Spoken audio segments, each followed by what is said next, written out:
Morning, members. We have attained the quorum and I call the meeting to order.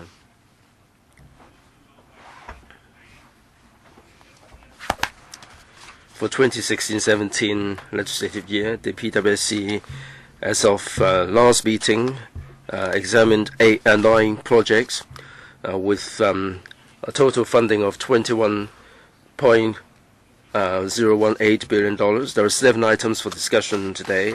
The 7 item totals $56.452 billion. Should these go through, we would have endorsed 16 projects with the funding totaling $77.472 billion, taking away the land acquisition and computer program totaling $2.868 billion. The total project funding would be up to $77.472 billion. If members have any direct or indirect pecuniary interest, please, before you make any speeches, disclose your interest under ROP 83A. And ROP 84 provides for the voting requirements, voting process for those with pecuniary interest. Item 1, PWSC 2718-2, Kai-Tak Sports Park. This item seeks to upgrade this project to Category A at an estimated cost of $31.898 billion in MOD prices.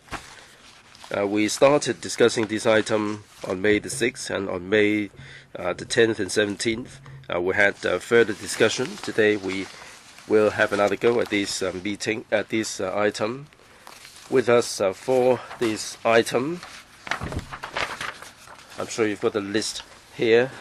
Basically, more or less the same as last time. We have representatives from the consultant. I'm not going to read out their names one by one. Before we go into the discussion, I understand that the Secretary would like to make a response to issues raised by members. So I'd like to call upon Ms. Pt1 to say a few words before we go into the discussion. Thank you, Chairman. After Wednesday, we have issued 3 information papers. There are 3 points I'd like to supplement. The first one is the DBO, Design, Build, and Operate.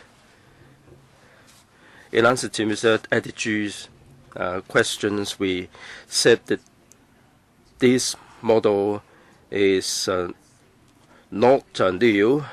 In 2004, Pricewaterhouse also came to the conclusion that if Kai-Tak is to be developed into a sports park, and this DBO is the best model. So in answer to Mr. Attitude's question, we have reiterated that over the years, all the consultants that we have suggested that if we develop a public work there, DBO would be the best model. Because if we build this first and then identify a contractor, it would give rise to all manner of problems. We have already given an explanation there in the paper. Second, regarding the bid incentive, Mr. Alvin Young said that there should be 2 examples cited. In Sydney, New South Wales, Australia, the Convention Exhibition Centre. The other one is Monterey in Canada. Another project there, we have included a number of bidders. In Australia, an example, at the beginning, the government in New South Wales didn't provide the bid incentive, but they have shortlisted 3 bidders. 1 withdrew, and the state government thought that the whole thing might fall through.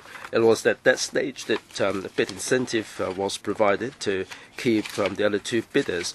One succeeded and the other one failed, and there was a bid incentive of $30 million. The Canadian one, they have already had the bid incentive. They ended up with 6 tenders, and 3 were shortlisted, and 1 was picked and 2 failed. $25 million bid incentives were made available. It shows that if bid incentives are made available, then the number of bidders would be increased. One involved 6, the other involved 3, and you may have shortlisted 3, but for some reason one of them may be gone, and there is a likelihood that the whole thing will fall through. So as far as the government is concerned, we cannot add the bid incentive halfway through, because we simply cannot change the rule halfway through the process. If the situation that occurred in Sydney occurred in Hong Kong, we'll have to start the bidding all over again. Well, the other thing is, for the successful bidders, they have to put down a bond, and the amount is not high, and there is an incentive for them to go away without completing the contract. There is this suggestion from members. Now we would consider how best we can improve the carrot and stick approach, and also to make it more that there are more incentive for them to stay. Now we would consider this further. We said last time that the bond would be the operating costs for 6 to 9 months. We're considering increasing this. Maybe we can lengthen the time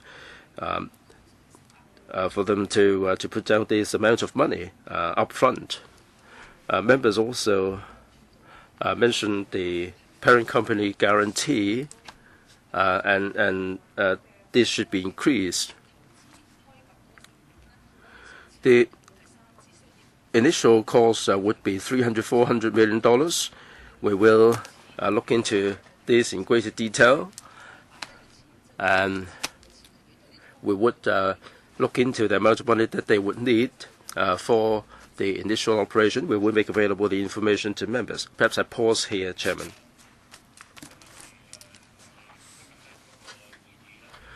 Right, we have 4 hours for this meeting.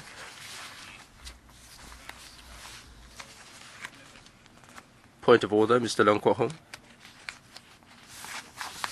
Why did you read out such a long litany of statistics? What was there for? You're wasting our time. Well, it's not point of order. You're wasting our time. It's a point of order, Chairman. At each meeting, I would give members and members of the public some information about the progress of the PWSC. This is not point of order. In these 4 hours, Mr. Leung, this is not your time to speak. Please do not speak out of turn. Halfway through the meeting, we're gonna have a little break for a toilet break. Now, these items started on May 6. We've had 3 meetings for about 8 hours altogether. Today, in the first half of this meeting, I hope that we can complete all the Q&A. All right, I think it is Mr. Ma Fung Kwok for the 4th time. 1 minute, please. Chairman, thank you. The Permanent Secretary explained the situation, but what I'm concerned about would be the operational stage. Now, any bidder in this DBO would get the profit of $1.5 to $3 billion in profit, but when it comes to the operational stage, it would be smaller. So will the government consider this at the early stage? Would the government consider making half of the profit as the commitment? Thank you. Permanent Secretary? Well, I think Mr. Ma's projection is or has deviated from our usual projection. According to the Development Bureau, they have done a lot of public works projects. Normally, the bidder's profits would be 2 to 3% of the total cost. So for this $2.9 billion or $3.9 billion would not go to the contractor. It would be like $500 million. It would not go up to 8 to 9%. Now, Mr. Ma suggests that if they leave halfway through, that there should be some amount that should be put there that can be considered. Mr. Ronald Chan, for the fourth time, 1 minute, please. Chairman. The administration gave us a very detailed response. I think they deserve some praise, but I think they should have given us the information earlier. Now, the bid incentive in Australia, $8.8 billion. They have 0.34% in bid incentive. In Canada, 0.25% in bid incentive. The Kai-Tech, $3.8 billion will have to pay 0.57% or $180 million, much higher than the other projects. So how do you arrive at these figures? Why is it that the bid incentives are higher than the other projects in other parts of the world? Permanent Secretary, in the Canadian case, this $58 million, it is something like 0.26%. In Australia, the bid incentive was brought in halfway through. It was 0.34%. Now, $3.89 billion is the contract cost. Here in this project, each bidder would be $60 million. It is $180 million for 3 bidders together. So it is 0.188% in our case. Mr. Jeremy Tam, also bid incentive, Chairman. Have you asked the contractors whether they have any intention to bid? If you have done so, how many have indicated an interest? Permanent Secretary, as we said, we are doing the pre-qualification starting from April 28th to June 30th. So we haven't received any expression of interest yet, but by June 30th we would become aware. Mr. Tam. Now for this $60 million bid incentive, let's say that there is no bid incentive. If the response is very, very strong, they would be prepared to bid even without the $60 million. But if you have a very small number of bidders, only 2 or 3, then you can introduce the bid incentive. Why did you wait until such time before you consider providing the bid incentive? Make it brief, please. Yes, the companies have read the electrical papers, and there is the bid incentive. At the end of the day, if electrical doesn't agree with that, we'll tell them that there will be no bid incentive. Mr. Tam suggested that we should wait until we have the number of bids before we consider the bid incentive. We can't do it because pre-qualification is part of the tender process. We cannot change the rule halfway through. Let's say there are 6 interested parties, and then we would do away with the bid incentive. If we have 3, we provide a bid incentive, then it will not be fair to other people. And next, please, Mr. Yu Si Wing, 3 minutes, please, second round. According to the information, the Canadian example for the 2 failed bidders, they pay $58 million. And it is 0.25%. So the permanent secretary, I mean, this is not how this should be calculated. I think you should have a total amount that would make it easier to understand. Why do you pay 3 instead of 2? I think you can pay for 2. I think as long as there is incentive for people to bid. Now through this tendering exercise, you like to take from them some of their design in order to make your final design more perfect. Why do you decide on 3 fair bidders and $60 million each? Well, these $180 million or 60 million times 3, that's the maximum number. Now, if we have 3 bidders, then the bidding process would be successful. 4 would be ideal. 3 would still be okay. If we don't have 4, 3 would still be acceptable. So it is likely that we may have 2 failed bidders. It would become $120 million and not 180. Well, it all depends how much they want to claim. We have to look at all the invoices, all the bills, and how much funding they have put in, and then we work out the maximum of 50%. So if they committed 100 million, then they can only collect 50 million. So if they committed 200 million, they can only collect 60 million in the bid incentive. Well, if that's the case, then we should have a ceiling at 100 million or 120 million. So we can feel that because we feel that there's too much flexibility now, we need to reduce the flexibility in the bid incentive. It should not go up to 180 million. Mr. Yu, before the secretary answered you, I didn't quite understand your question. When you said ceiling, that is what is going on. It's capped at, if we have 3 unsuccessful tenderers, it will not exceed 180 million. I'm saying, can we cap it at 100 million instead of 180 million? So Secretary,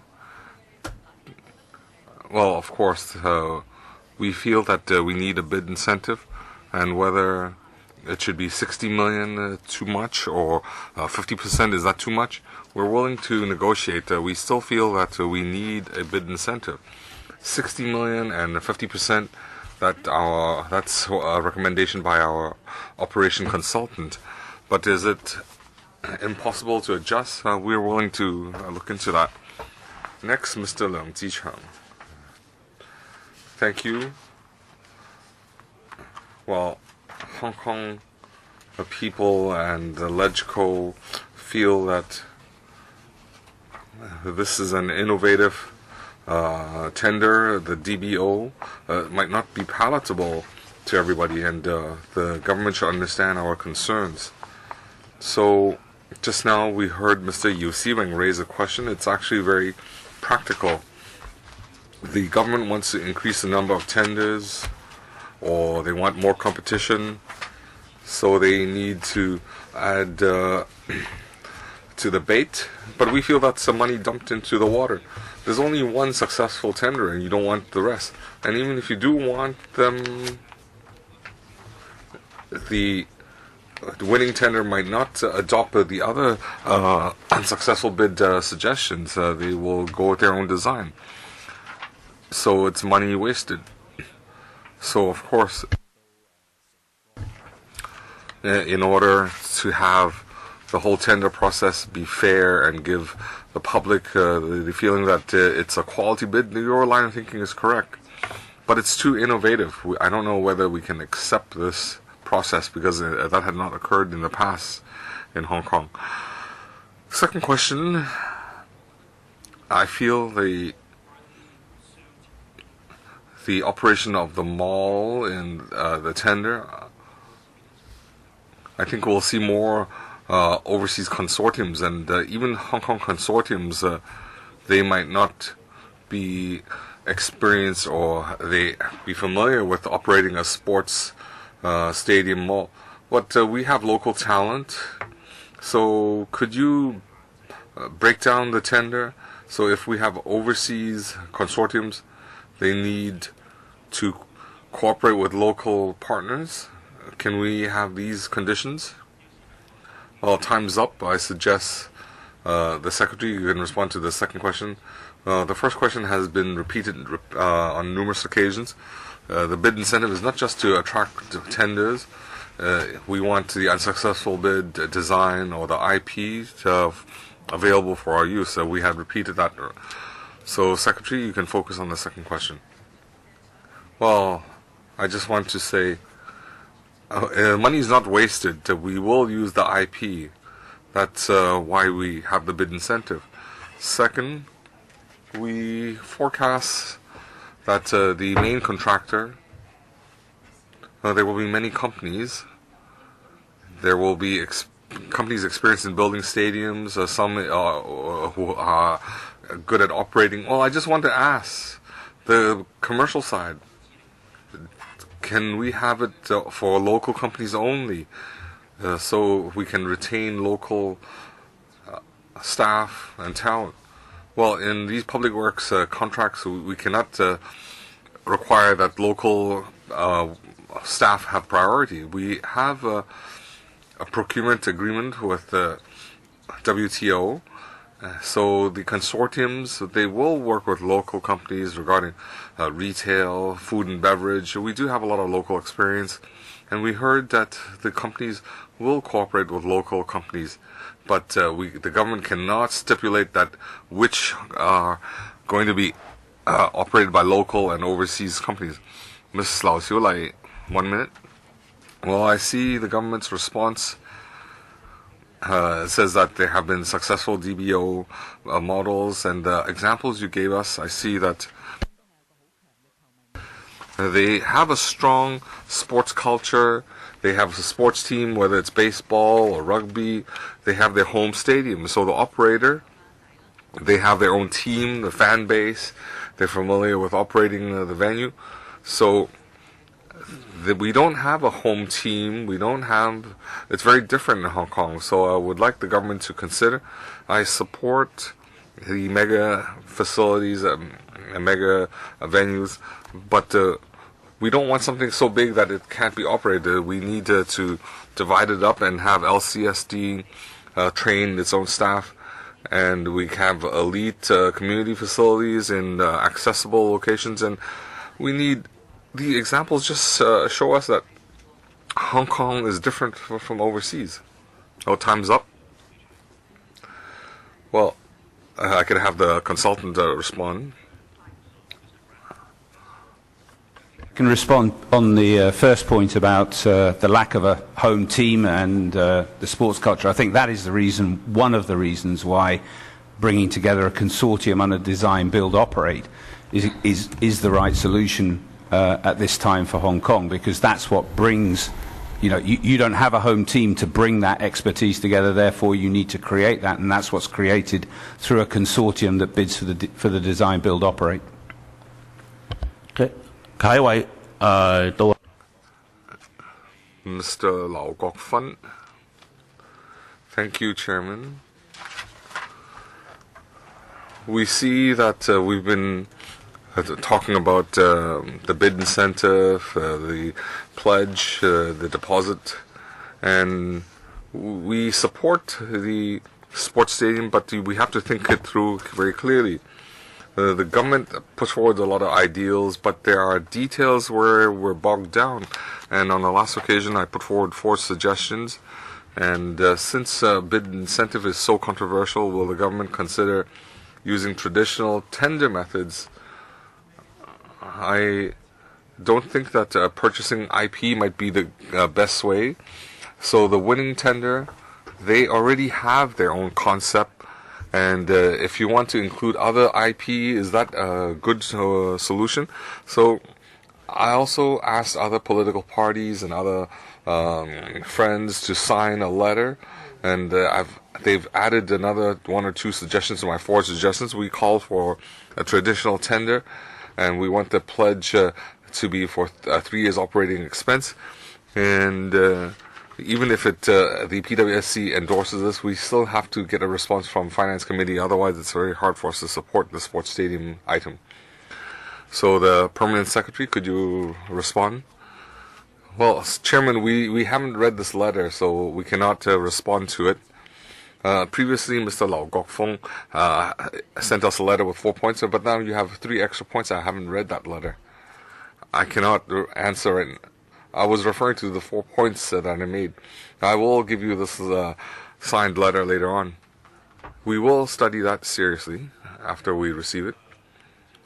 Next, Mr. Wu Jiwai. Should it be Jeremy Tam? Oh, you have priority. Jeremy Tam. Thank you, Chairman. I want to follow up on bid incentive. Why don't we test the waters? And if you see that we have a sufficient response, then we can start funding. We need the bid incentive and so on. Because there is an overlap. You've started to collect memorandums, and then now you're deciding. So the order of events, if you arrange it better, you don't need to consider the 60 million or 100 million plus bid incentive. You should test the waters, and then we could talk about a bid incentive. But now it's not the case. You are already saying that you want to have a bid incentive, and you say that that preempts the whole exercise. The Commissioner, Chairman, in the government procurement exercise and the tender process, there are 2 types. We have direct tenders, and the second, we have a pre-tender. So we have to state the rules of the game. What conditions we have? Do we have bid incentives to conduct a pre-tender? This is the work we're doing right now. So we cannot say we have the pre-tender and not have that condition. And in the second stage, we have a big amendment. If that occurs, we have to do it all over again. Next, Mr. Wu Jiwai, 1 minute. Well, if you look at the sports venue, we have 2 public facilities, roughly. We have a building and a sports stadium. These are public facilities. So the office space will have 10,000 plus office space. So we have 4 items. We have the main stadium, 2 public facilities, and commercial operation. So I want to ask, the 2 public facilities, if you include it in the whole project and have it operated by a private enterprise, that would give rise to a lot of conflict. So the public facilities, could you have it managed by the government? Secretary? Well, the indoor stadium and the retail facilities are underneath the indoor stadium. So if we have 2 operators, one government and the other private enterprise, that would give rise to a lot of problems. In the main stadium, we have kitchen and F&B facilities. We have also ancillary facilities to support the stadium. So it's hard to isolate them independently. Otherwise, ultimately, we'll have a few different operators, and that gives rise to a lot of problems, especially when we have government and private enterprise. They have to integrate and streamline their operations. Well, I think when you have all these facilities being run by a consortium, I think that makes management even more difficult. Well, Mr. Wu Jiwai, we've heard your views and opinions. The Secretary has already answered. Next, Mr. Leung Go-hong. 1 minute. Well, if I said I'm not going to object, you should withdraw the paper. You just say I'll follow up. You say that we can review this again in Finance Committee. Well, it's going to stall up the whole process. And even with the pro-establishment, they have a lot of questions. And I don't understand what the chairman is saying. The chairman is just saying he has granted so much money, so much X amount of money. Well, this 31.9 billion is such a big sum, and you want to bulldoze it. You should read that as well. The Hong Kong government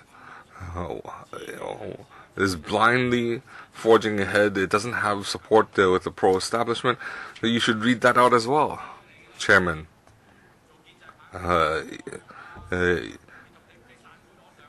You should spend 2 minutes discussing with us after the adjournment of the meeting. Well,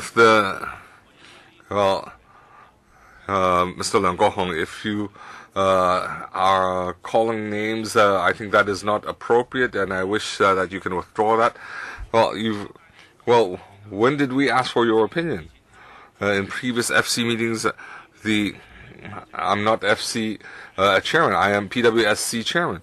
Well, even if as PWSC chairman, this is not the previous practice. You invented this new practice. Mr. Leung Kok-hong, your time's up. Next speaker. Mr. Fernando Zhang, 1 minute. Chairman, the latest document indicates that the sports stadium has 60,000 square meters of F&B retail facilities. It includes 3,000 square meters of fine dining, and I have been worried that DBO, the design, the build, and operate are conducted by one contractor, and it's a for-profit project. And if you implement that in a sports stadium, the sports stadium should be to promote sports amongst the public. The public needs to use these facilities. I'm worried that there's going to be conflict of interest. How do we avoid the operator? How do we prevent the operator when they're doing the design, build, and operation? How do we? It's going to be 25 years, and I don't see how the facilities. How can it be for promoting sports culture and community work? It's going to be just for profit. Well, why do we need a public works model to build this? Why don't we make it completely private? It's because we need to control the ownership. We have 100% ownership, and we have committees to monitor the operation of the stadium on a monthly basis. There are a lot of performance indicators. We have community facilities and conditions, including the opening hours and the fees, so we can ensure that the community facilities are accessible to the public and affordable by the public. Next, Mr. Tan Ji-chun, 1 minute. DBO will be handed to a private enterprise. I understand that. But why does it have to be one contract? It seems that the Secretary is saying the unsuccessful tender, they might have a low score in the build and operate. They might have a good score in design. So why can't we have 3 types of contracts and design, build, and operate? They might have no experience in building and operating, but they might have a very good design. And if we can adopt the design, or we might have people who are very good at operating, but they have poor design. So before we build, we can have 3 groups work together. Could that work out? Well, I feel it seems like it sounds like a prearranged marriage. We have 3 different tenderers, and you need to work together. I don't think the government can require that. If they already had formed a consortium, that should be the most ideal way. Next, Mr. Yu Chong Yim, 1 minute. Thank you, Chairman. Well, I heard some new information. It's not available in the supplementary document. It's that you've started the pre-tender. According to the government procedures, you haven't received permission, but you've already started the procurement. So could you give a detailed explanation? When did you start this pre-tender work? How many tenderers have you invited? And these tenderers, what qualifications or prerequisites do you require of them? And what assessment criteria will you be applying for this pre-tender? I'll defer to the Commissioner. On 28th of April, we started the pre-tender work, and on the 30th of June, it will conclude, and we foresee that if we get LegCo funding, we will enter the second round of tender. In the pre-tender, we have stated our requirements, including the design, professional qualifications, experience, and in design and build, there are also requirements such as in the past they need to have experience in operating a 20,000 seat stadium. They also need to have retail experience, and they have also need to have experience in mega events. So all this should be in their pre-tender application for our detailed assessment. So regarding your pre-tender companies, are they aware that there might be a bid incentive? Chairman, in our pre-tender document, the situation is the same as what we're explaining in LegCo. We suggest that there is a bid incentive. Is it how many companies have been invited? You can ask again in another round. It's an open global exercise. Dr. Lau Siu Wai, before you ask your question, just now I received from Mr. Eddie 4 motions. I'd like to remind members of you, if you have any motions you'd like to move, please do so immediately, because we need time to vet those motions. Next, Dr. Lau Siu Wai, your 5th round, 1 minute. Thank you. When the government calls for tender, I have no confidence in the pre-tender selection. Taking the Hong Kong-Macau Bridge, for example, whatever the contractor has done, even if there have been, accidents or collapses, it will still have won the bid. I'm concerned that you will not actually build a huge structure and you're not able to manage them, and then in the end you have to back them to manage facility for them. I fully support the building of these facilities, but can we break the contract up so that we can train up local talents to manage these venues, and we can also, delegate to the local, business community to operate? So I always maintain that we should not build, extremely large, facility. The consultant said that we can put all the expertise together, but I think it's time for the government to really, nurture its own talent so that it will be able to manage these facilities, rather than committing yourself originally and in the end you will be held hostage. I like to remind members not to repeat questions they've asked before or questions raised by other members.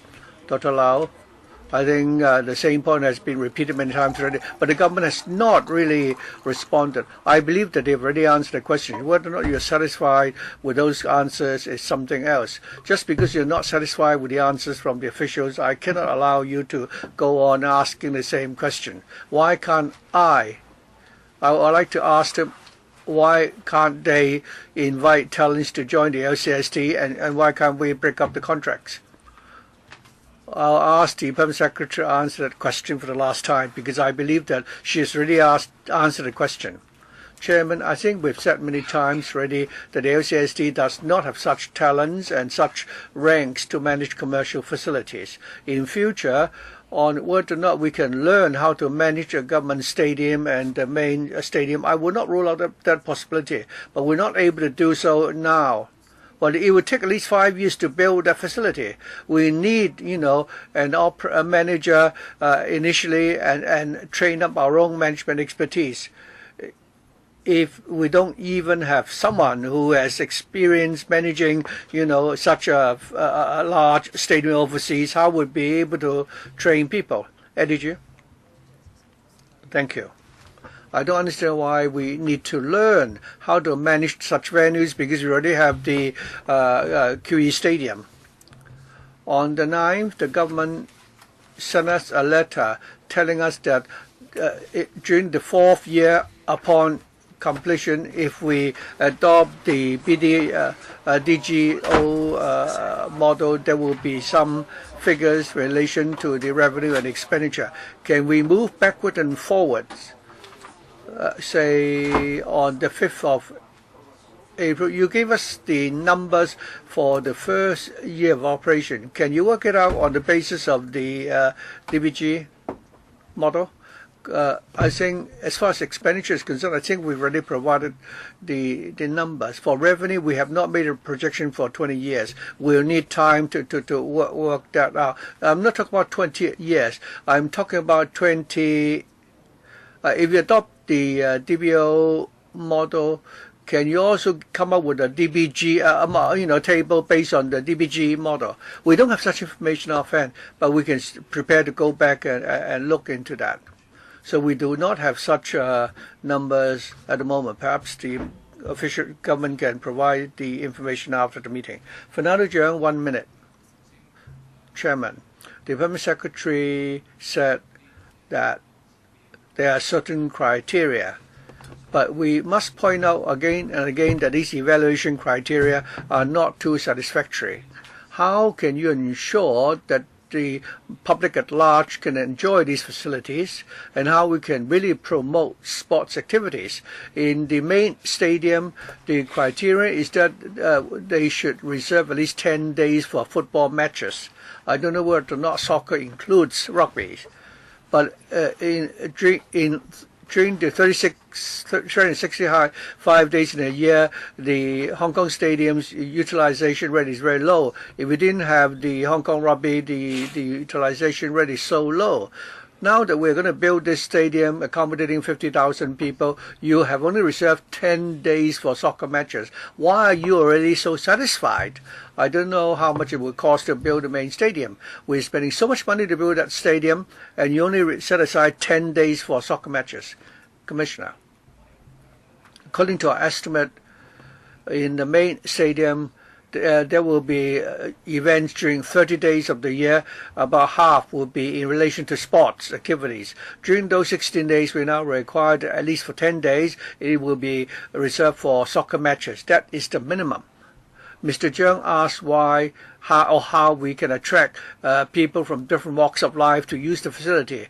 Now, it's exactly because we have building this large stadium, we can organize different types of activities so that people from different walks of life can go into the venue and watch those events. And there will also be public facilities for the public to enjoy. Jeremy Tam, your 6th round, 1 minute. Chairman, if I refer to the paper for the panel about regarding the sports park, and this is paper 4. That paper does not mention the bid incentive arrangement. I'm not a member of the panel, and it's the first time I learned about the bid incentive arrangement was at the earlier PWSC meeting. My earlier question and the question of Dr. Yu was about procedures. LegCo has not had discussed this issue. We have not had any papers on bid incentive. This is unprecedented. But you're already telling the bidders about this, and they already have taken this into account. And we are only discussing this today. I'd like to ask procedurally, is that the manner in which the administration will conduct its pre-tender screening? Yes. In February, when we came to the Home Affairs panel, we didn't have the bid incentive proposal because according to our usual approach, we do not have this arrangement.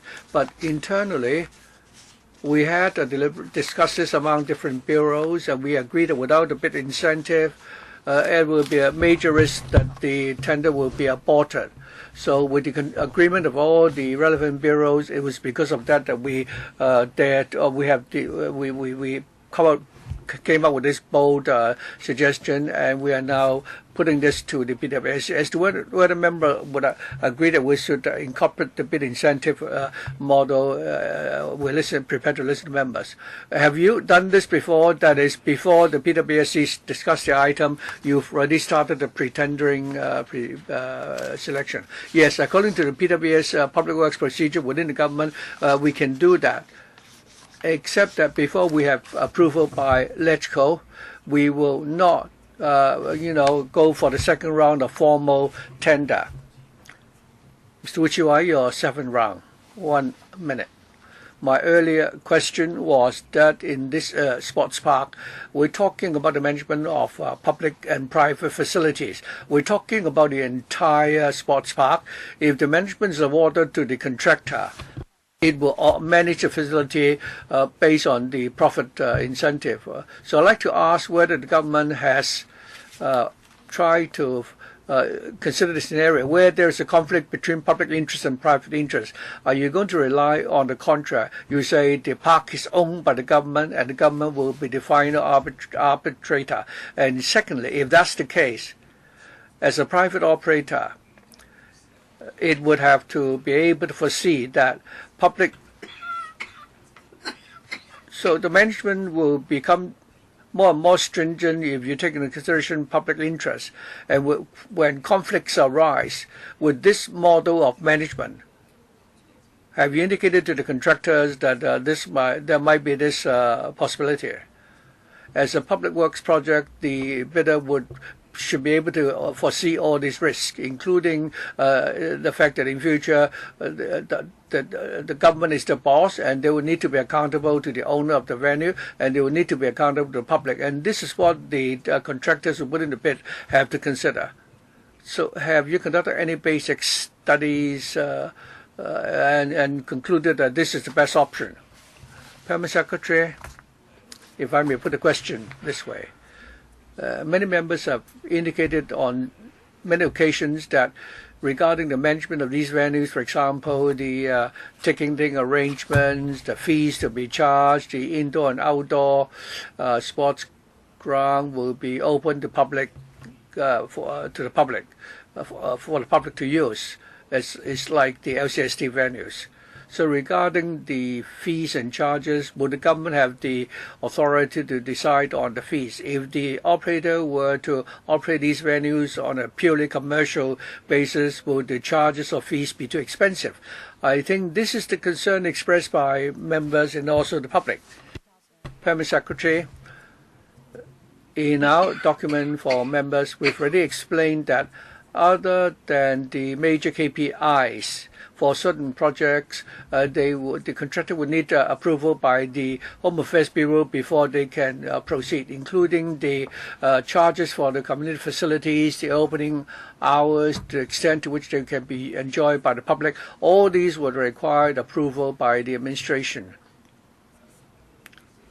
Why don't you simply say that the fees chargeable will be based on what the LCST is now doing? We will put in similar wordings in the contract. So, for example, there are certain facilities which the LCST does not manage. For example, bowling alley. So we will stipulate in the contract that it will be similar to the method adopted by the LCST. Chairman, what I pointed out just now was very true. You have come today, so many members have objections to a proposal, and you're still insisting on your position. You have all the consultants sitting at the back. Whoever wins the bid, they will get the money. Whatever you has implied, they will come up with a consultant's report. That's what consultants always do. I've heard, so we have so many consultants. We have so many projects which are white elephants, and they've all been, undertaken by these contractors. I've now formally moved that we should withdraw this paper. Please go back and tidy up your proposals, because each and every time new issues arise, new questions are asked. So just for the LCSD alone, we want to ask whether the LCSD can impose additional conditions. You can't answer the question. Bowling, does it mean that if they operate a bowling alley, you can't do anything to supervise? Mr. Leung Kwok Hong, pursuant to the ROP Section 33 of the PWSC, demand that that we adjourn our discussion of PWSC 2017-18 number 2. So members may now each have 3 minutes. Mr. Leung Kwok Hong, 3 minutes. It's very simple. If you key in, such words and search The Economist, you'll find many, unsuccessful examples. For example, the United States that they didn't want the government to organize the Olympics, and they asked the commercial entities to do it. And after the big white elephants were built, they had live telecasts of these events, and people all over the world went to Los Angeles to watch the games, and it really had a commercial, it was commercially viable. But it's not so in our case. How do we rank as far as football is concerned? If you want to copy other people's example, you have to know. The Olympics events was really a genuine event, and the business enterprises could really make a profit. Why is it that now, according to your argument, there are so many huge sports facilities in North Korea, but these venues are, white elephants. I have not heard of a government, given that we have performed so badly in sports, our entertainment industries are dying. We are now relying on Japan and the mainland. And so are you qualified? Do you have the economy of scale for the well-known musicians and bands? Do they really attach importance to this market? Let's be honest. How many people do we have? We're not like Macau with casinos, and where entertainment businesses is only part, subvented by the gaming industry. So if you want to copy other people's model, you should do it in a clever manner. So it doesn't really hurt the consultants. Those sitting here, they will charge consulting fees anyway. It's very simple. You say that they will provide service to the people of Hong Kong, but you don't impose any conditions on them. Just look at Link Read. You know what will happen. Will they do anything extra to benefit the public? No. They will only resist. The Link Read manage the shopping mall in the SA where I live, and they charge expensive rents for very small, premises. And the wet market is not viable anymore, and the DAB is asking for it to be air conditioned. So I think the officials should learn to be wiser. How large is our population? What is our tradition? Is this something that will be viable? How many mega events have we staged in Hong Kong? We're talking about the Olympics or the Asian Games. At least that's a possibility. Mr. Wu Chi-wai? I think I find this paper objectionable because since you want to insist on the DBO approach, you're criticizing colleagues of the LCSC, saying that they don't have the expertise and ability to manage a sports park, including the public facilities in the park and the sports stadium and the indoor stadium. I'm saying this to you, that the LCSD is very experienced in managing these facilities, and the future contractor will have to manage these facilities according to the standard of the LCSD. Why can't you defer the management of these facilities to the LCSD? Since it is something that the public wants, why don't we build them according to the standard of the government facilities and the way and manage them according to how government facilities are managed. But you're saying no. You're saying that once the contractor will manage the entire sports ground. Under the indoor sports center, you have a 60,000 square meter commercial shopping mall for the entire shopping mall. Of course, the LCST has no experience managing shopping malls. If you're outsourcing the management of the shopping mall, how difficult is that? It's not complicated. But you just want, because you want to impose this whole thing on us. I mean, for the main sports stadium, the management is complex, and for regarding the commercial facility, I'm sure it could be its management could be outsourced, and then for the public facilities, they could be managed by the LCST. With this model of management, at least we would know that the main stadium, because of the unique expertise required for its management, we need to adopt the DBO approach, mainly for the main stadium. For the other parts of the sports ground, they are already facilities which the government already, the government is already managing similar facilities. Lumping them together would mean that the contractor manager facility may have to manage different types of facilities within the sports park, and where there are policy conflicts and contradictions, they will be subject to a lot of criticisms. You will be the contractor will not be able to manage the facility in a focused manner. So I think we should withdraw this paper. The Permanent Secretary should go back and consider whether we can break up the management so that the parts which are public facilities should be managed by the LCST. Jeremy Tam, 3 minutes. There are problems here. I must make it clear that I'm anxious for this to happen. The bid incentive is raising a lot of questions.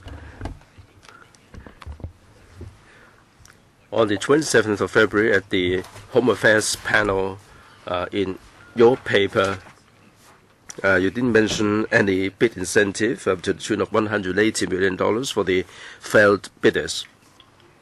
Today, at this PWSC meeting, you're raising this, but that's fine. If you say that you have done the pre-qualification and the response is poor, and then you put forward the bid incentive, then it would be worth considering. But the thing is, on the 27th of February, you never thought about any failure or any situation where there are not many bidders. And then you suggested that there should be a bid incentive for the failed bidders. Why is it that all of a sudden, after February 27th, you came up with this idea? Now, the pre-qualification, April 28th to June 30th, only 2 months. After February 27th, if you found that there were problems, then you could have a 2-month pre-qualification period, and it would not be until April that you have the result.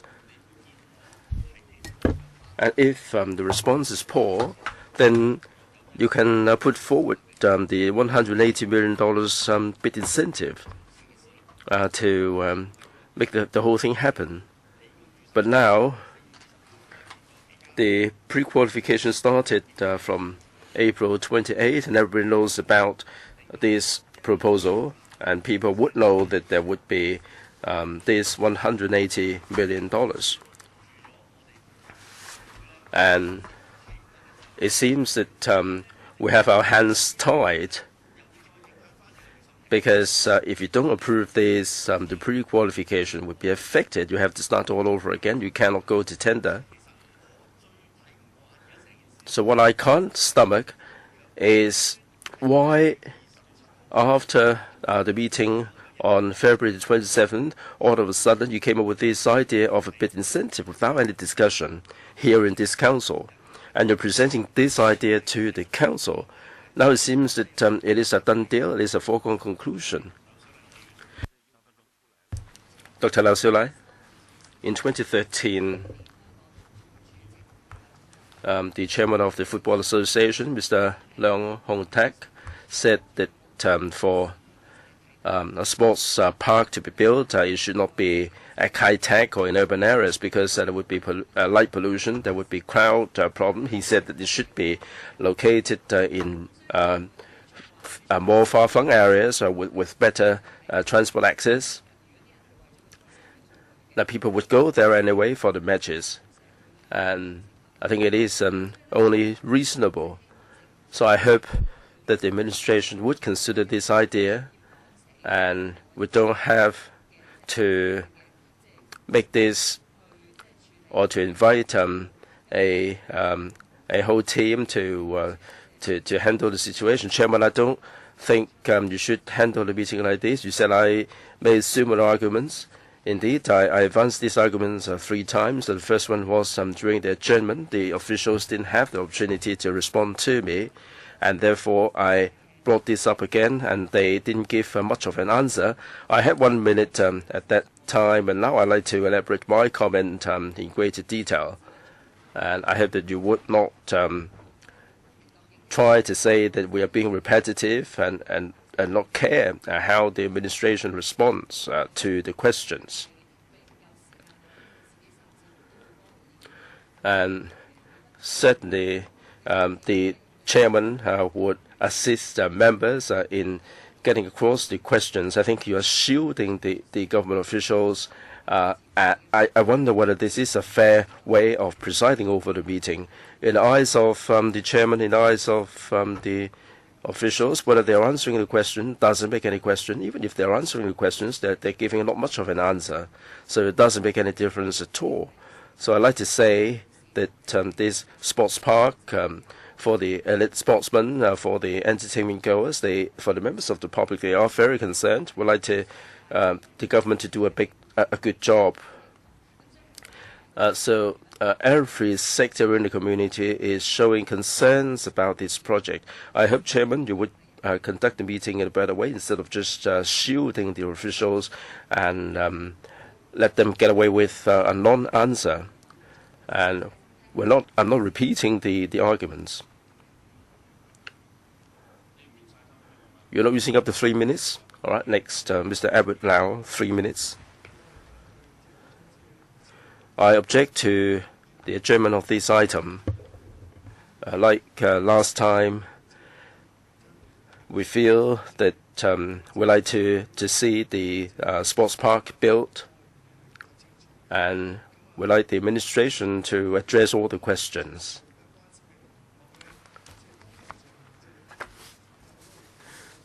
There are many things that we have put questions, and we have also put questions about the financial arrangement. I think the administration can address our questions specifically before the Finance Committee. I have submitted a joint letter together with members of different political persuasions. We are very specific. The Permanent Secretary, you might say that you would consider them, but I hope that you would be more specific. Like the bid incentive, members across the political divide feel that this is an awful idea. I would not say that there would be any conspiracy theory involved. Why can't we deal with the tendering exercise in a more conventional way? $60 million, members feel that this is a bit much. I hope that you would consider this element. The Permanent Secretary said that she was confident that there would be contingency fees, there would be fees available. I'm not sure whether we can put a cap on the cost without any cost overruns. Many a time, the government would come back for additional funding, and people don't have any faith in the government keeping the budget as it is. If you can say that you will cap the cost, then people will be more confident. 6 to 9 months, $200 million. They don't have to put down the cash. If they have some sort of a bond, $1 or $2 million would be enough. Now, for 3 years, and there should be a midterm review. Now, DBO is fine. One of the members suggested DBG. I think that that there should be some conditions that should be imposed, like if they fail, that there should be a higher fee. And I mean, now, even if the government has to pick up the mess, it would not be so detrimental to the administration. Dr. Fernando, Chairman.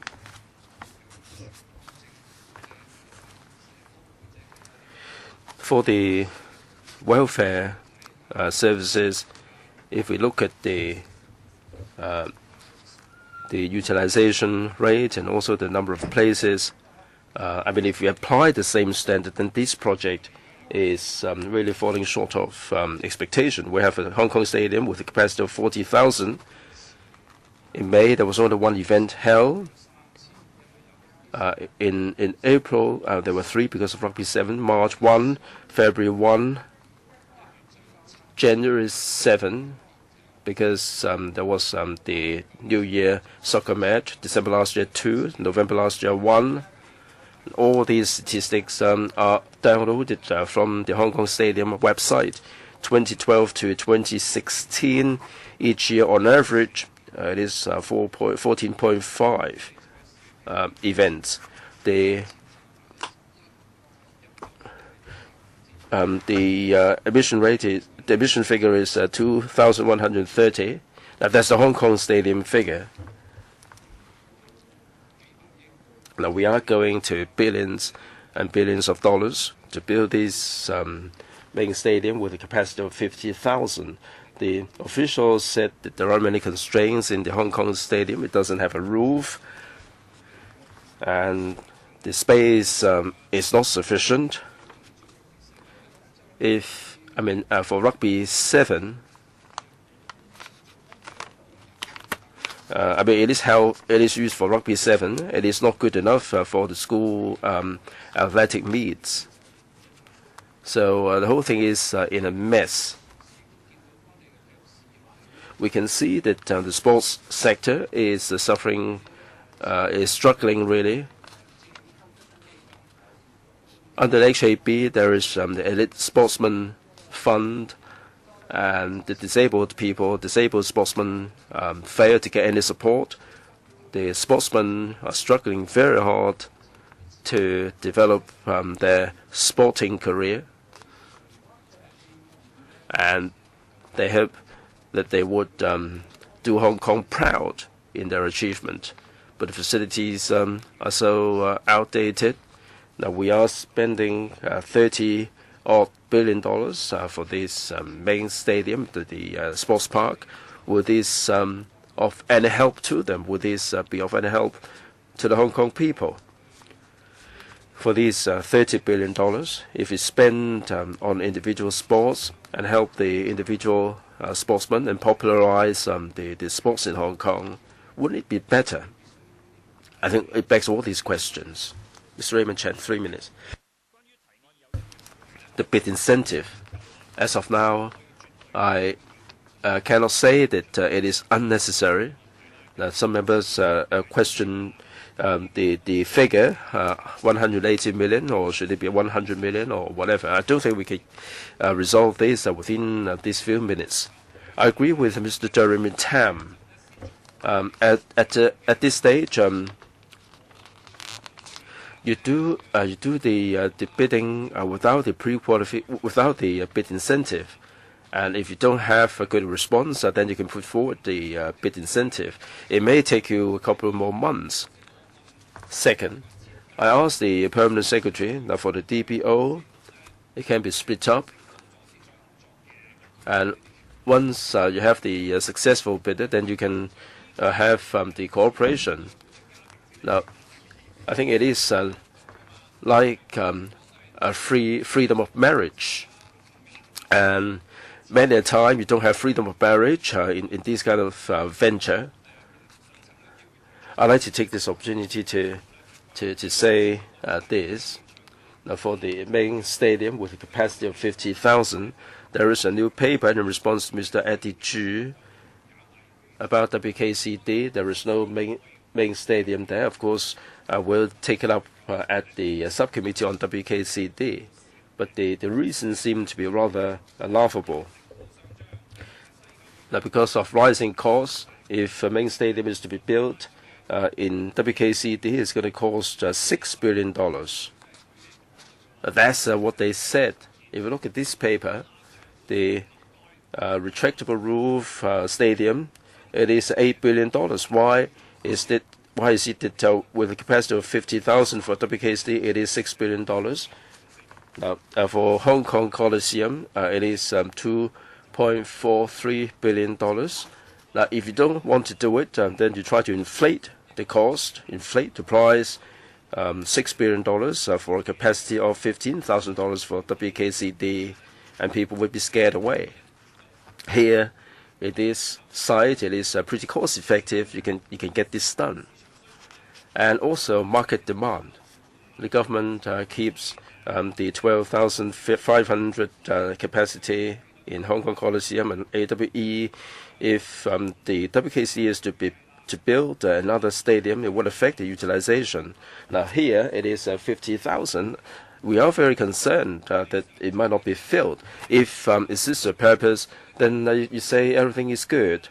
If you don't want to do it, then you try to concoct all these reasons. I hope that you would retract the paper, and I hope that you would discuss this together with the WKCD project. Dr. Edward Yu, 3 minutes. Chairman. There was a question about the pre-qualification, and there is no mention of the financial capability of the bidders. There are so many things that are new today that we haven't heard before, and work is in hand. There is a likelihood that some of the bidders who are not financially capable may win the bid, and there may be mismanagement, and they may leave the scene prematurely. Today, I don't think there is sufficient information for us to go on with our discussion. I think you should make available more information for us.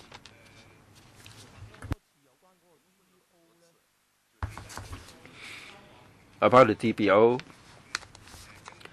you cited overseas experience, and they have adopted a similar model. As I said last time, the vast majority of them would require the successful bidders to contribute some of the construction costs. So I am skeptical. I am doubtful why the consultant would recommend this strange DBO model, whereby the administration would be contributing solely the construction cost and also the maintenance cost. This arrangement is so rare, and it is not consistent with the usual DBO model. So I feel that the consultant's report should be made available to this council for us to see what analysis they have conducted. Why is it so strange that they're asking the Hong Kong people to shell out all the construction costs in this DBO procurement model? It is really inconsistent with all the DBOs or similar model in other parts of the world. There must be a convincing argument behind it. There must be convincing analysis before they would make such recommendations. The paper may be too succinct. The consultants' PowerPoint said that they consider other models, and they consider that this is the best model. I can't see why the administration has to shell out all the money, and the bidders would be paying for the operation. Right, time's up. Mr. Roy Kwong, 3 minutes. Chairman, I agree that the administration retracts this paper and look at this more carefully. From day one, I'm skeptical about the $60 million bid incentive. Now, why 3 bidders? Why not 4 or 5 or 6? Now, in terms of the operation of the park, there will be a lack of supervision. And does the electrical have any role in this? I am very concerned about it. This is something new to us, and if we set a precedent like the bid incentive, if we set a precedent like this, then 1 or 2 years down the line, we're going to offer the bid incentive for it. The government might back themselves up with overseas examples. But in Hong Kong, I think this is more like a consolation prize. Now, I mean, it would be better to win the consolation prize than the actual bid for 25 years. Nobody would object to developing sports in Hong Kong, but what is ironic is that I've been helping out some of the soccer associations, and they're struggling, and we're spending $30 billion for this sports park, but on the other hand, there are sports clubs that are housed in industrial buildings, and they're struggling, and they're finding it very difficult to stay afloat. And we're throwing $13 billion on this, and all these other soccer clubs don't have any assistance. And we have no oversight of the project. So the document is very limited. We're talking about 31.9 billion. It's not a small sum. If you cannot convince us that in 5, 10, 15 years we can manage the project, or that there can be some adjustment to the management, then I would be very worried. So is it as rosy as the government paints? I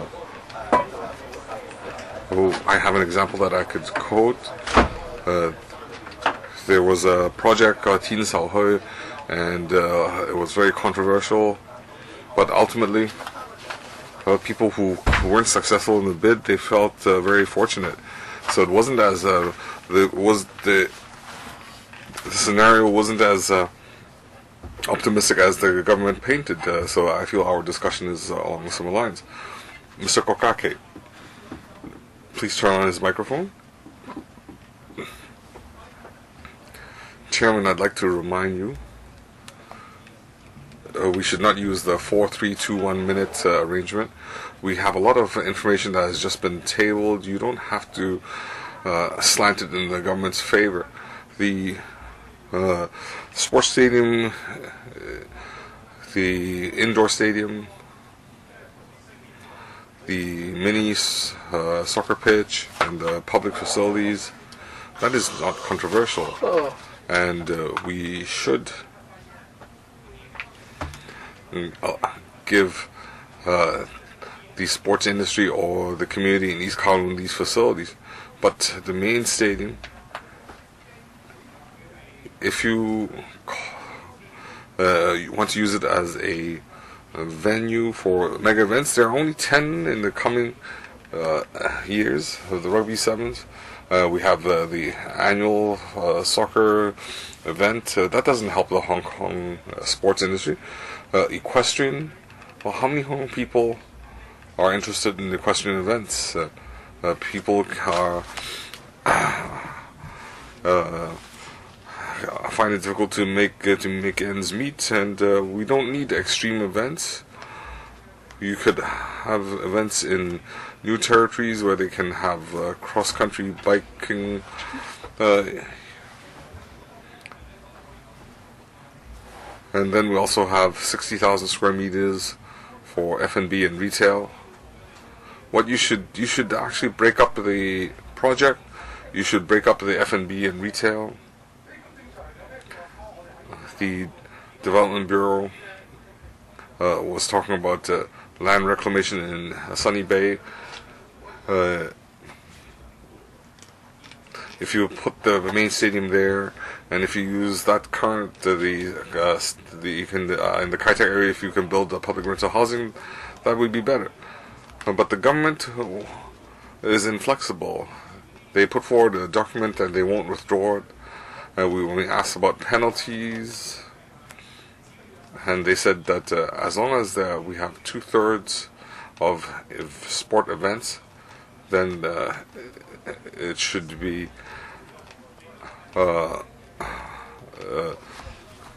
it should work.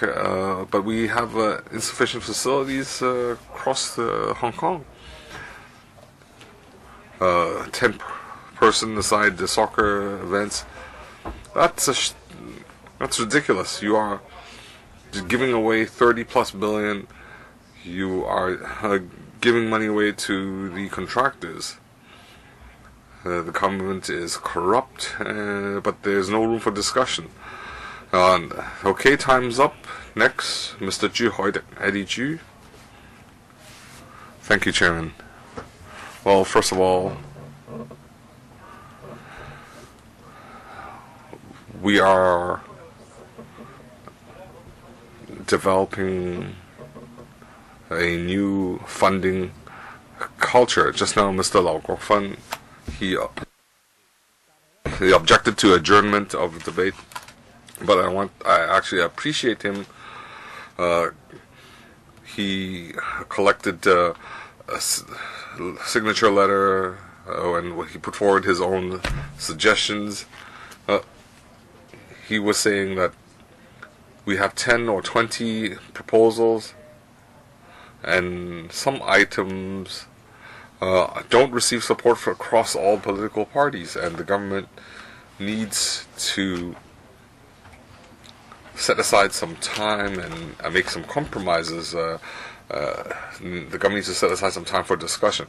So now we are proposing a motion for adjournment of debate, and this adjournment should be endorsed, and that would allow the government to hear Mr. Lau Kok-fan's 4 proposals. At the same time, we can save the Finance Committee time. Imagine a scenario where, according to Chairman's line of thinking, that we need to endorse the sports stadium funding, and then legislators will be mired in questions, and they have objections, and they will take that to the FC. So there would be no opportunity for that to be endorsed smoothly in the FC. That is not the purpose of the PWSC. PWSC should help FC to solve some problems, such that the FC can proceed more smoothly. So I hope, Chairman, you should not stick to the thinking that we need to endorse it as soon as possible in PWSC. That doesn't mean that you're off the hook. You're not off the hook. So we need to endorse the adjournment of debate, and if we go to the FC, we will still, according to Rule 21 of the FC, we will force the government to listen to our proposals. So rather than dealing with it at the FC, I would prefer that we have endorse the adjournment motion, and government should compromise. That would be a more smooth arrangement. Okay, time's up. Anybody else wish to speak on the adjournment motion? No? So, does the government wish to respond? Nothing to add? If the government is not speaking, Mr. Leung Kok-hong, you have 1 minute. So, withdrawing the paper is the only reasonable outcome. Of course, the government won't withdraw it because they feel there's nothing worth talking about in the LegCo. They just need to fund. But I want to remind you, you are now reverting back to West Kowloon single tender. Tung Chee-hwa did not have a PR consultant. So the official sitting opposite me, he has tons of experience in the West Kowloon fiasco, and now we have a single bid tender all over again. So I don't see any leadership. 10 plus years, single bid tender, non-single bid tender. Chairman, I will fight to the end, and I will call for adjournment of debate later on. I think they're just insulting our intelligence. Okay. We now need to put the motion to the vote. That is, the committee will adjourn discussion on PWSC 2017-18 paper number 2 discussion. Those, Mr. Lau Guofan calling for division bell.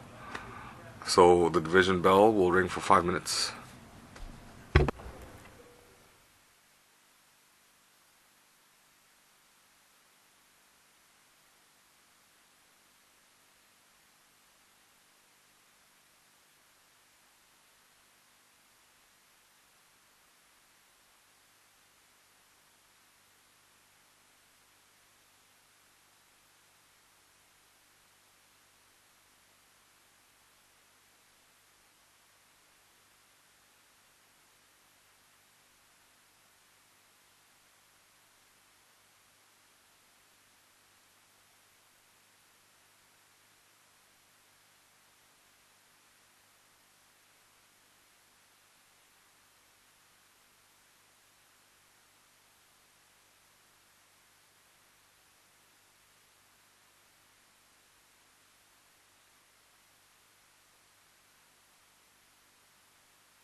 各位而家要 Okay, we now need to put it to the vote. Mr. Leung Kok-hong's motion, according to Rule 33, he calls for adjournment to this motion, adjournment to this discussion item.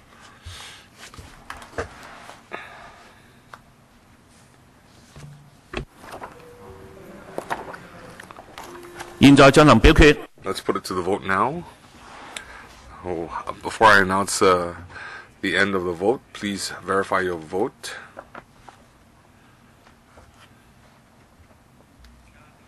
We'll now stop the voting and display the results. We have 34 present, 13 yes and 20 no, and 0 abstentions. It has been vetoed. We'll continue the discussion of this item.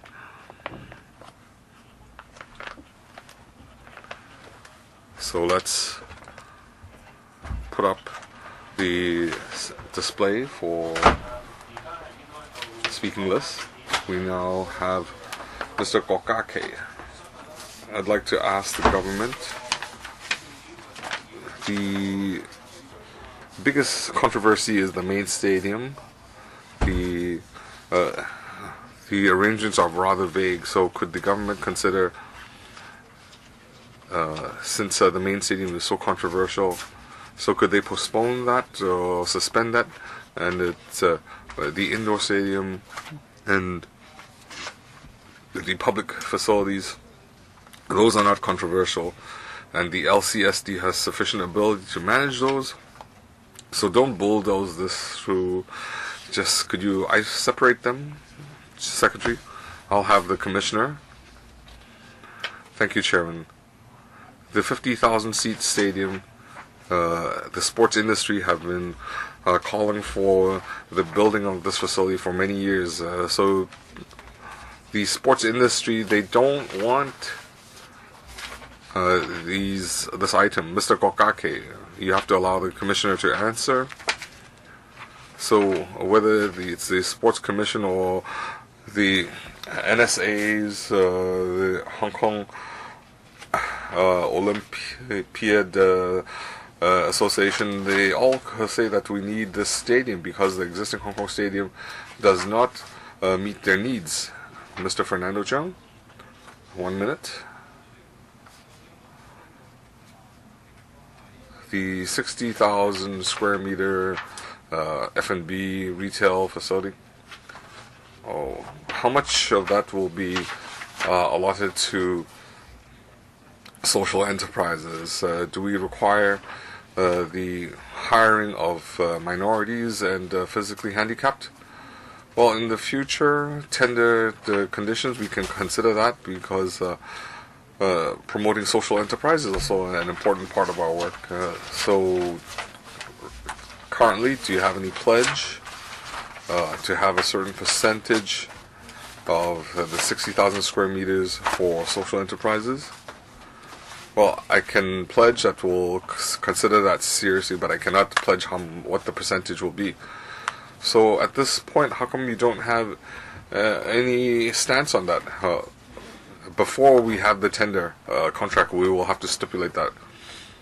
But if you don't stipulate that in the contract, how you calculate the cost?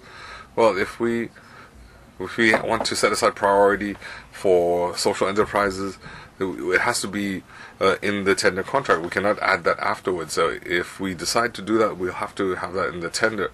So you haven't decided yet. So we will consider that seriously. Mr. Kokake. Chairman, I was asking the Secretary, the 31.9 billion, they will not make a profit of more than 2%, and I asked her, will there be a cap? And I was asking, how could you calculate that they would only make 2%? And when I asked whether there was going to be a cap, that is the government in the whole process. If the main contractor, if they make more than 2%, can you cap it? And the Secretary's response was, you weren't clear. I'd like you to clarify what reasons can you share with us that the contractor can only make 2% profit. Chairman, we believe that in all public works projects, we will not have a mechanism to cap the contractor's profit. This is just statistics from the Public Works experience, so you're guessing. No, we're not. We can have Mr. Han respond. Secretary, could you respond briefly? Chairman, Ms. Fong was referring to the Development Bureau's experience. We could see that in general, in infrastructure works, the profit level is between 2 or 3%.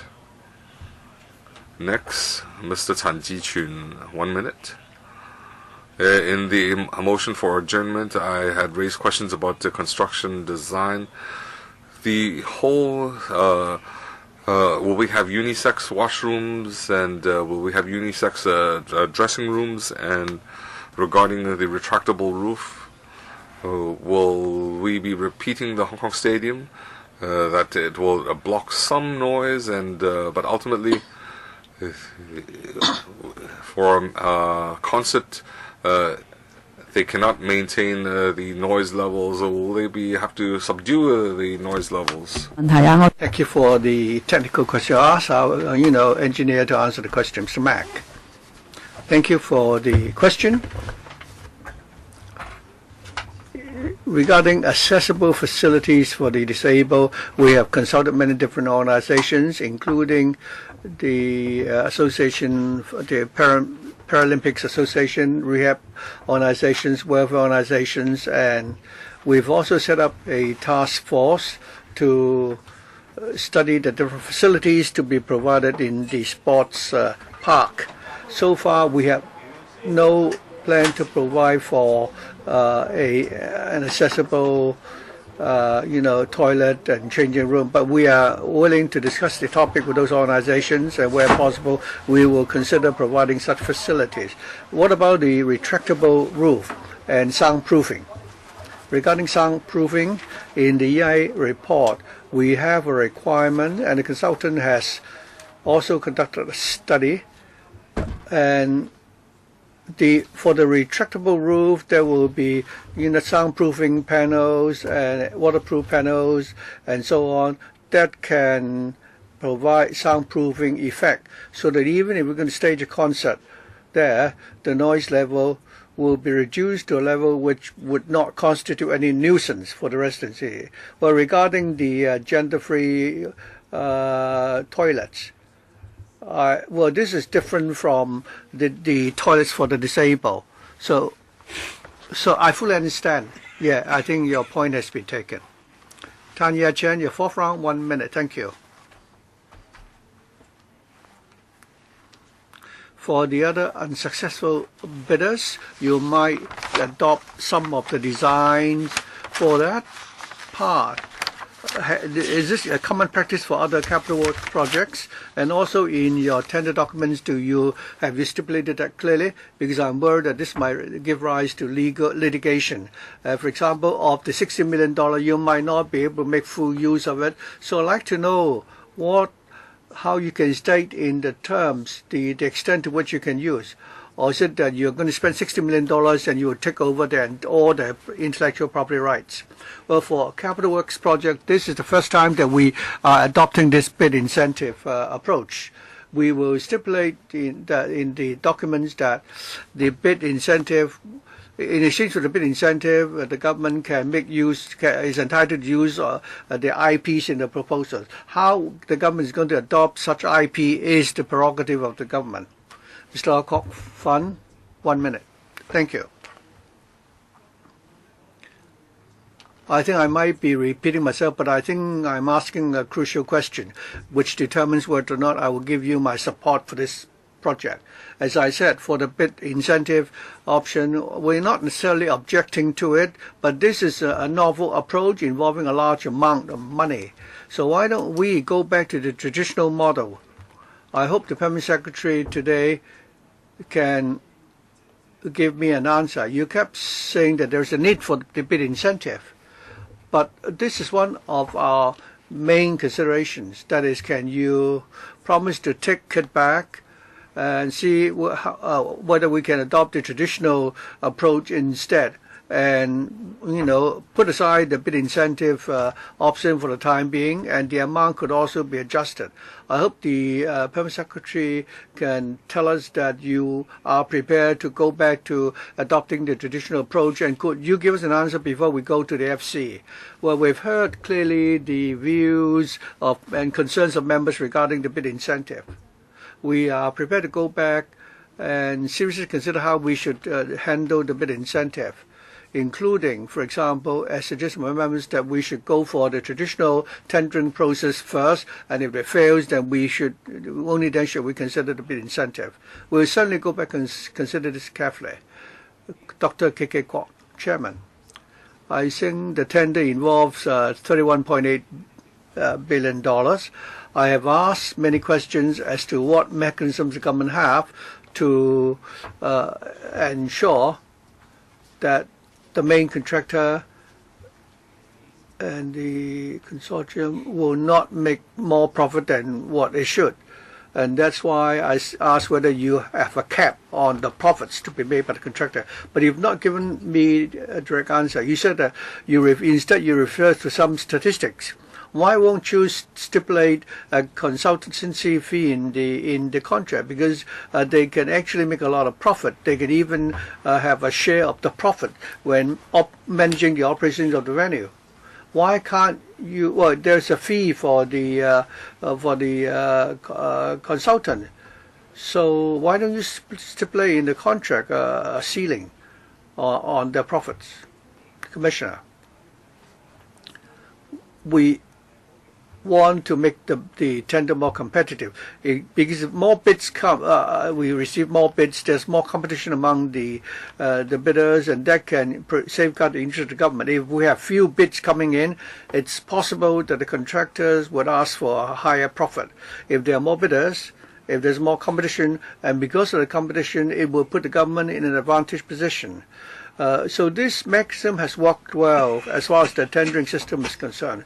We will not be setting a cap, because the $238 million projection is based on our consultant estimate and our colleagues in the Environment Bureau. We all consider it to be reasonable, and that is the reason why we are applying for this sum. Your time is up. Jeremy Tam. Your 7th round, 1 minute. Thank you.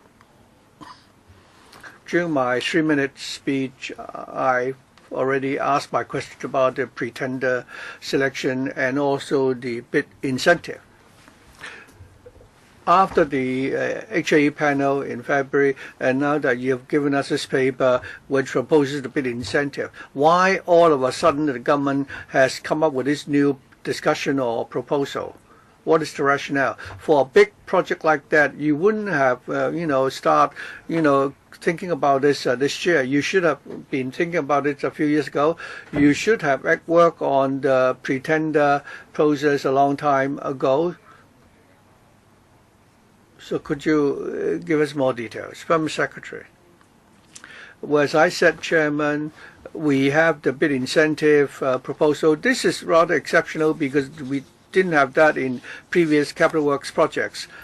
We are worried, however, that we will not be able to getting quality bids. That concern has always existed, except that in the last couple of months we have arrived at a consensus within government that we should propose to let go this bid incentive. So you've considered this earlier, but there was no policy breakthrough to enable us to make this proposal. Now that we have the breakthrough, we're able to make this proposal to let go. But we've heard your concerns because it is something new and members have all kinds of concerns, and that's why I promised to go back and look into the bid incentive option and see whether we can fine-tune the operational aspects. Taking on board the concerns expressed by members. Eddie G, 1 minute. Thank you. I'd like to follow up on Mr. A. Chan's question during the German debate. He was referring to the 15,000-seat venue in West Kowloon. the projection was that it would cost $6 billion. For the 10,000-seat indoor sports stadium, the projection now is $2.3 billion. I don't know how you set the standard. For 15,000 seat capacity is $6 billion. For the other one is $2.3 billion. For the Kai-Tak Sports Park, the $8 billion estimate is just the capital cost. There are other contingencies, contract management fees, which have not been included. So the $8.9 billion is the construction cost. But for the West Kowloon venue, why didn't you let her finish first? I think the PS has misunderstood me. I'm talking about the indoor stadium with a seating capacity of 10,000. For the West Kowloon example, the figures were not prepared by the government. It was actually proposed in a report by the consultant. That is to build an independent performance venue accommodating 15,000 people. The estimate is about $6 billion. That is a projection by that consultant, and I'm not able to tell you the basis on which they arrived at this number. You're saying that it's expensive for West Kowloon, that's why the government's not doing it. Why won't the government judge whether or not the estimate is reasonable? KK Kwok, 1 minute.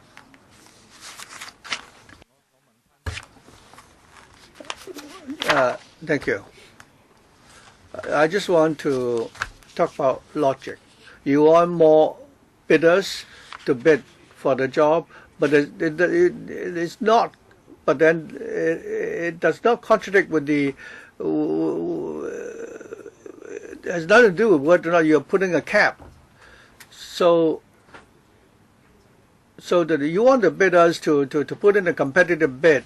I mean, we're talking about public funds here. Permanent Secretary, if you're in business, you can do whatever you like. But now you're holding on several tens of billions of dollars. 1% will amount to hundreds of millions. I just want to ask why there is not a cap. After you've setting the cap, then the bidder, the contractor can operate, within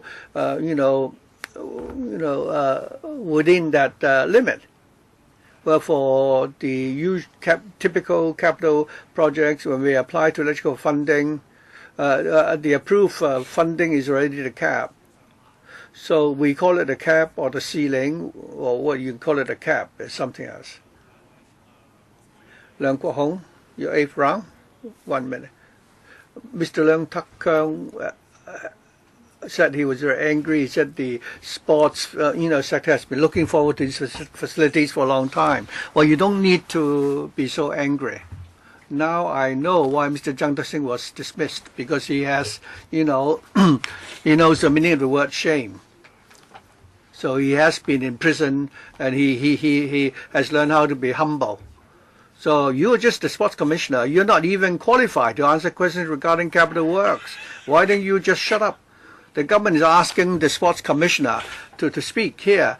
Did you study sports? What is your background? What did you study while you're at universities? Mr. Leung Kwok Hong? I think such questions, well, he doesn't know anything. Have you watched soccer matches? Have you played football? You said this is the demand of the sports sector. What is the basis for you making that statement? Have you carried out any studies? Fernando João, 1 minute. Mr. Leung Kwok Hong, it's not your turn. If you continue to, shout, I will have to ask to leave. Fernando João. Well, this paper from the administration tell us that in the main stadium there will be for 10 days in a year there will be soccer matches. The stadium will be used for 30 days in a year, 10 of which will be for soccer matches.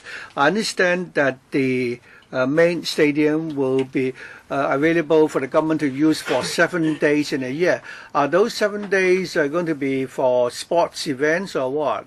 And for the indoor sports ground, you only require 2/3 of its time to be used for sports purposes. Why 2/3 and not 100%?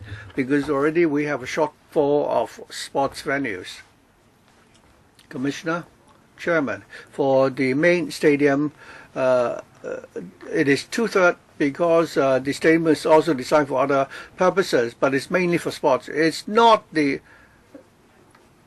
within the main stadium there is a 500 seating capacity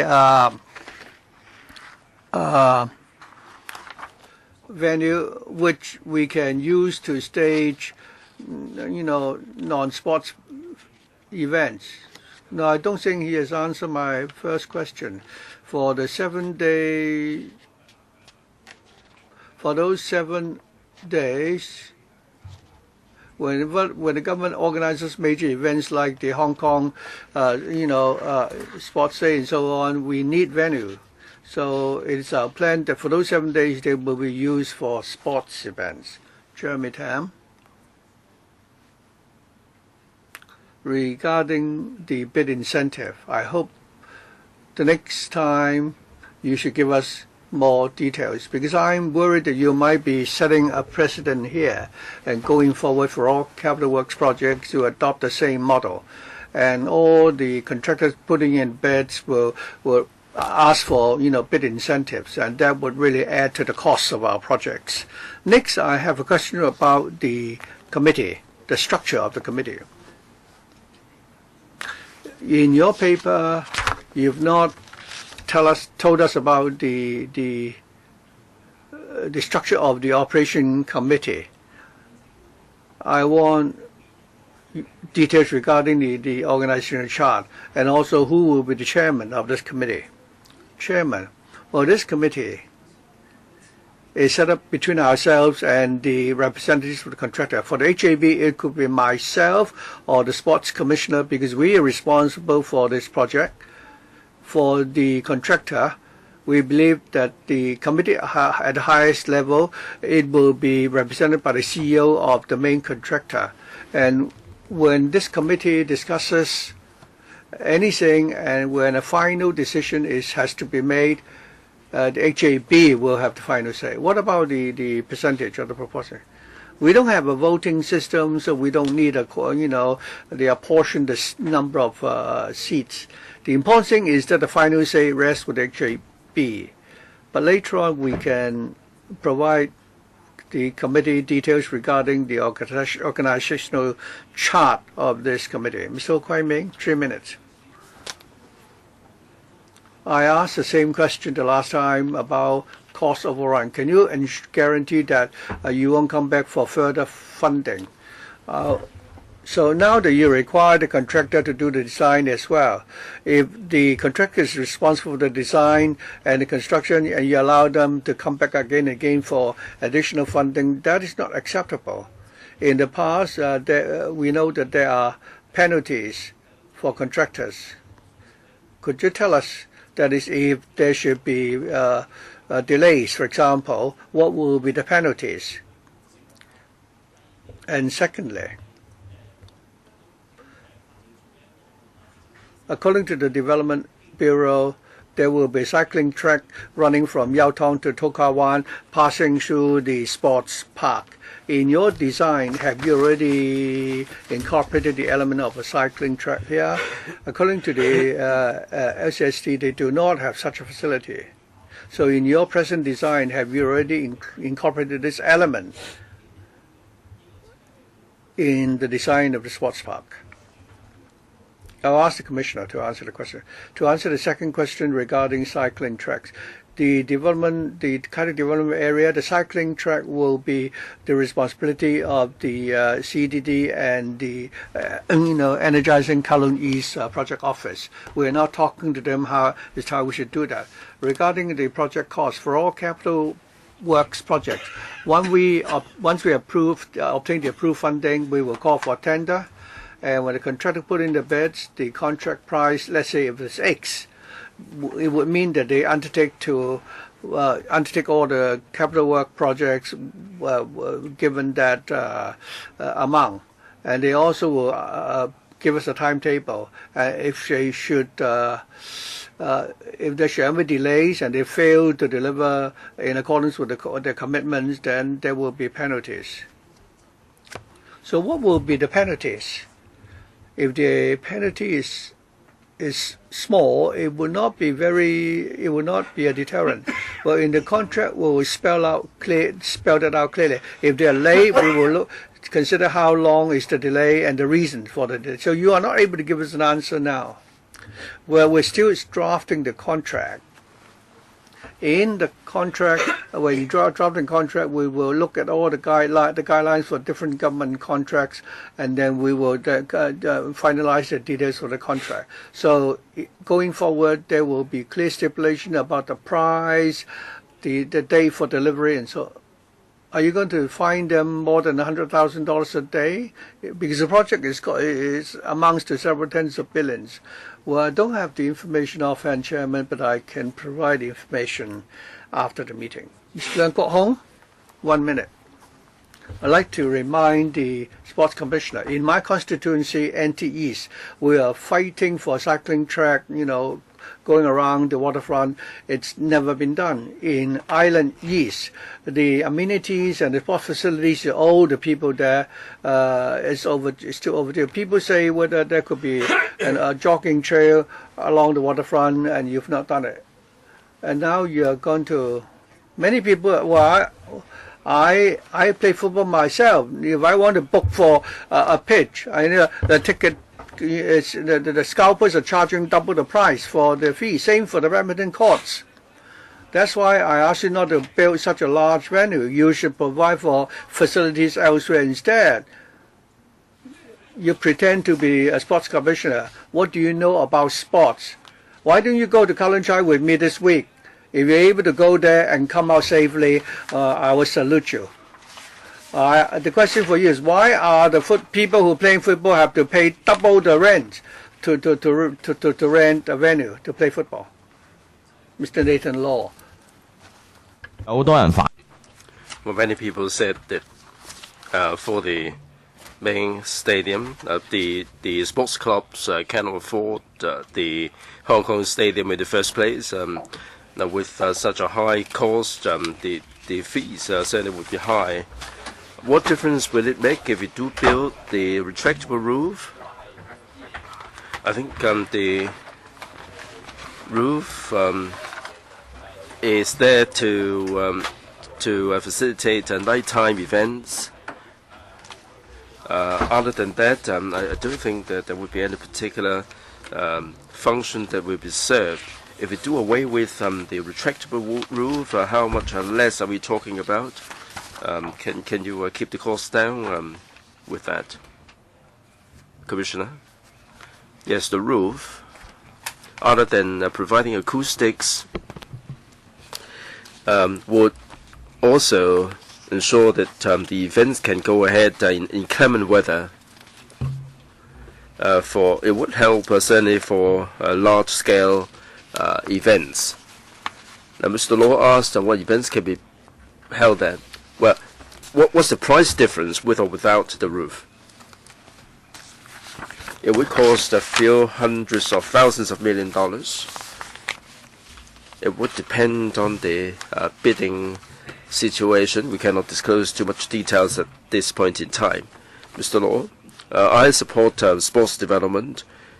Now, the government is promoting sports, promoting elite sports, and making Hong Kong a place for mega events. So we're not sure what the outcome will be. Do you have any specific targets, like how many events that will be held there every year, Commissioner? We did make available some information in writing. Now, under the promoting sports, elite sports, and principle, we would like to get things done. It is the sports sector that there should be more venues. Any targets? We did provide a paper. At the last meeting, we did provide a paper. You might wish to have a look at this. All right, let's take a break. Let's come back at 1:15. I'll have a look at 32A.